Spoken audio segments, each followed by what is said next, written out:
Diego Amorim segue aqui com a gente. Acho que hoje não tem como escapar da questão das delações, principalmente culminando com essa questão da Marielle, né, Michele? É isso, falando aí sobre o protagonismo dessas delações premiadas em fatos marcantes dos últimos dias, não, Diego? É isso aí, Michele Nonato. A gente teve a delação do Mauro Cid, ex-ajudante de ordens do então presidente Jair Messias Bolsonaro. A gente tem a delação do Rony Lessa, que culminou em todo esse caminhar para o desfecho do caso Marielle Franco, e as delações premiadas, que tecnicamente são chamadas de colaborações premiadas e estão previstas na legislação atual brasileira, elas despertam amor e ódio de todos os lados, né? Muitas críticas às delações premiadas, muitos elogios às delações premiadas, muitas polêmicas envolvendo essas delações, e de maneira bem simplória para o nosso ouvinte do jornalismo da Nova Brasil FM, que ainda por acaso algum ainda não tem entendido o que é uma delação premiada, é aquela frasezinha lá muito clássica do filme Tropa de Elite, que diz o seguinte: me ajuda a te ajudar. Isso é a delação premiada, né? É quando a autoridade chega para aquele réu, para aquele investigado e diz: olha, me ajuda a te ajudar, me traz informações que nós vamos ver aqui se a gente consegue chegar num acordo para você trazendo informações aqui sobre crimes, sobre outros investigados, sobre a sua atuação criminosa, eu te ajudo a dar uma amenizada na pena, facilita um pouquinho a tua vida aqui nesse caminhar com a gente. Em outras palavras, é isso. É um cagueta também, né, que está ali envolvido de um fator emocional muito grande. Ele está preso ou prestes a ser preso, e ele vai decidir se ele fala tudo, se ele abre o jogo, se ele entrega os outros, se ele entrega outras pessoas, ou se ele, no desespero também, sai falando qualquer coisa para ver se consegue algum benefício em meio à sua própria investigação. Por trás das delações premiadas também tem um fator muito polêmico, que é a questão da sensação de impunidade. Muitas vezes a gente pode ouvir no noticiário: olha, fulano de tal cometeu tais crimes, roubou não sei quantos milhões, participou do assassinato de tal pessoa, e aí porque ele falou, ele vai ter uma redução de pena, né? Na cabeça do senso comum, isso ainda também tem um pouco de dificuldade de compreensão. Até que ponto essas delações devem favorecer aquele que está trazendo informações relevantes para a investigação? Um outro ponto muito polêmico, ainda também dentro do meio jurídico, é que não basta esse delator falar, não basta ele abrir a boca e dizer, né? Abrir a boca e falar qualquer coisa, todo mundo pode fazê-lo. Ele precisa apresentar provas, e provas contundentes, e esse foi um entendimento recente também do Supremo Tribunal Federal em meio às delações premiadas. Olha, esse delator tem que trazer elementos de prova que podem ou não contribuir para a investigação, que podem ou não ser verdade.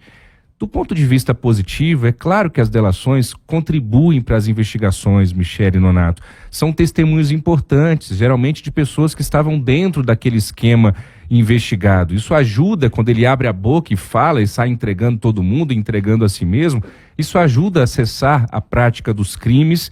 E muitas vezes autoridades policiais, por mais competentes que sejam, elas chegam um momento da investigação que elas não têm para onde ir, não tem mais caminhos de investigação, e se não for alguém de dentro do esquema para abrir o bico e trazer algumas dicas, alguns sinais ali para aquela investigação, a coisa tende até mesmo a paralisar.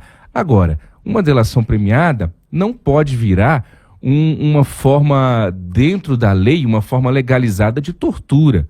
A gente ouviu durante os últimos anos denúncias de autoridades policiais que prendiam para forçar uma delação, ou que aquela pessoa presa era pressionada. O próprio Mauro Cid falou em pressão recente aí da Polícia Federal, antes de ser preso mais uma vez, para delatar, para confirmar e corroborar uma narrativa que está sendo pleiteada ali pelas autoridades policiais.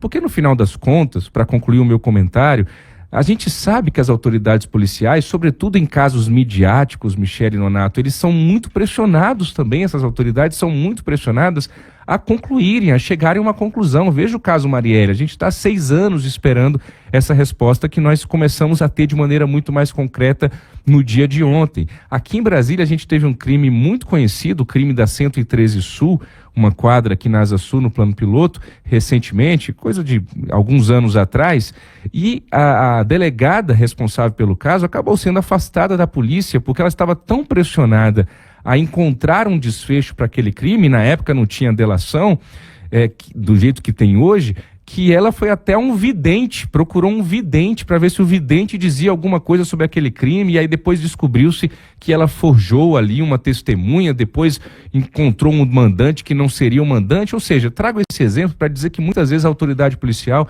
ela é pressionada e pode se acabar utilizando da delação de uma maneira deturpada para se chegar ao desfecho de uma investigação. Eu ouvi 3 advogados bastante conhecidos nacionalmente sobre esse assunto da delação premiada. A gente começa ouvindo o Dr. João Serra, do Caputo, Bastos e Serra Advogados. João Serra, bom dia.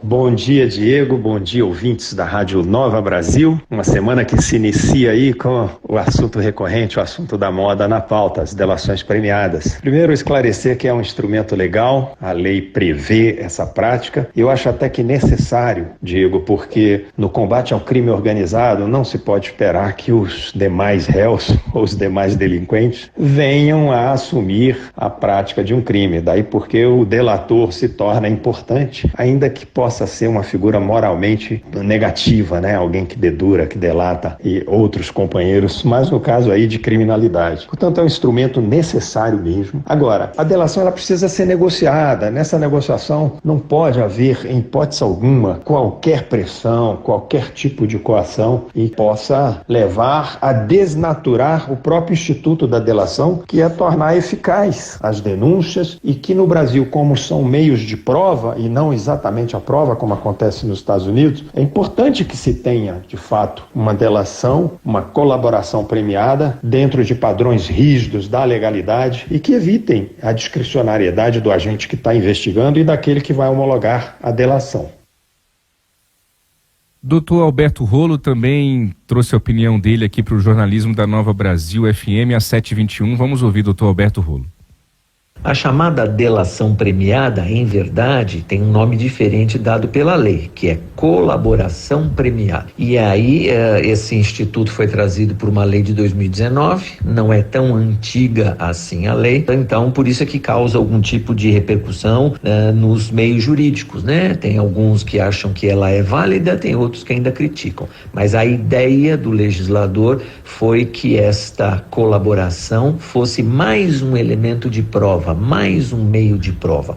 É lógico que não vai ser a única prova, porque o colaborador também pode ter algum interesse, pode esconder algum elemento, alguma informação que ele tenha. Então, é mais um elemento. E o colaborador, assim diz a lei, tem que apresentar provas daquilo que ele fala. Então, se a gente olhar por esse aspecto, me parece bastante importante este meio de prova, né? Este elemento de prova, o uso dessas colaborações, mas não único. Por isso que a própria lei fala e a justiça não aceita que este seja o único elemento de prova utilizado para a condenação de quem quer que seja. E a gente escuta também, para finalizar essas opiniões aqui no jornalismo da Nova Brasil FM, a opinião do Antônio Carlos de Almeida Castro, o Cacai, sobre delações premiadas. O Instituto da Delação Premiada, embora seja em tese um instituto de defesa, foi um instituto que foi estuprado pela República de Curitiba. À época da Operação Lava Jato, houve uma deturpação enorme desse instituto e um subprocurador chegou a admitir expressamente que as prisões eram feitas para conseguir as delações premiadas. Então nós temos que ter muito cuidado, porque o delator, na época da Operação Lava Jato, ele sempre era pressionado, entregava quem os procuradores queriam, quem o juiz queria, Sérgio Moro, e protegia as pessoas que interessavam ao sistema. Então isso fez com que o Instituto da Delação ficasse absolutamente prejudicado naquilo que ele tem de essência: possibilitar a defesa de um réu, de um investigado, voluntariamente, seja porque está com medo, seja porque arrependeu, seja por qualquer motivo, ele não tem que explicar, mas voluntariamente ele resolve entregar absolutamente tudo que conhece, sem pressão e sem direcionar aquilo que ele vai falar. Na Operação Lava Jato, essa verdade deixou de existir. Por isso, hoje, a gente tem muita dúvida da seriedade das delações premiadas. Pois é, ainda há um aperfeiçoamento a ser feito no Instituto das Delações Premiadas, Michele Nonato. Há uma disputa não velada, mas escancarada entre Polícia Federal e Ministério Público, quem pode ou não fazer essa delação. Essa é uma discussão jurídica ainda em andamento, mas fato é que somente o Judiciário pode homologar essa delação premiada. O que não pode, para concluir, eu devolvo a vocês, na minha opinião, Michele Nonato, é a gente tratar a delação da seguinte maneira: olha, se o cara diz coisas com as quais eu concordo, essa delação é maravilhosa. Se o cara diz coisas com as quais eu não concordo, então essa delação não existe, é um absurdo, só a delação não vale. Então, a gente está vendo nos últimos anos a narrativa tomar conta das delações também. Quando o delator delata algum político de estimação ou bandido de estimação de alguém, essa pessoa desmoraliza as delações. E quando a delação corrobora com o que ela pensa, essa pessoa aplaude as delações. Aí não dá também, né? Michele Nonato. É isso, e o curioso que chamou a atenção até foi no caso do Rony Lessa, né, dos advogados que deixaram o caso falando justamente que não trabalham com clientes que fazem delação premiada. Exatamente. Achei curioso, não sabia que existia essa possibilidade. Obrigada, Diego, muito boa aí a reflexão e as diferentes visões aí a respeito do assunto. Obrigada, até amanhã. Boa. Por outro lado, tem advogados que se especializaram em delações e estão ganhando muito dinheiro e vivendo só de delações, viu, Michele? É isso. Até amanhã. Até. Até amanhã.